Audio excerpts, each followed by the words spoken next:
স্বপ্না সুমন মক্ষী বা সুমি ওদের আমার আদর দিও, বলো ভালো আছি, যাইনি দূরে আছি সবার বুকের কাছাকাছি। কালকে মাগো অমনি লড়াই হলো ওদের সাথে, কত যে সাজটা হলো অন্য কত কলি, এই হাতে মা মেরেছি গো কতখানে ছেড়া, মিটে মা দিয়েছি গো রক্ত নদীর দেনা।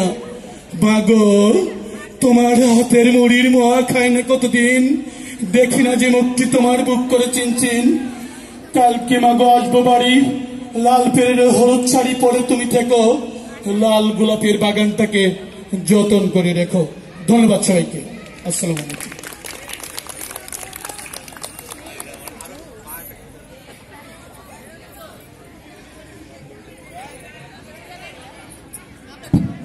ধন্যবাদ মেহেদী হাসান স্যারকে আমাদের শিক্ষকদের মধ্য থেকে প্রতিনিধিত্ব করবার জন্য, কবিতা আবৃত্তি করবার জন্য অনেক ধন্যবাদ। আমরা এবারে আরো একটি সমবেত সঙ্গীত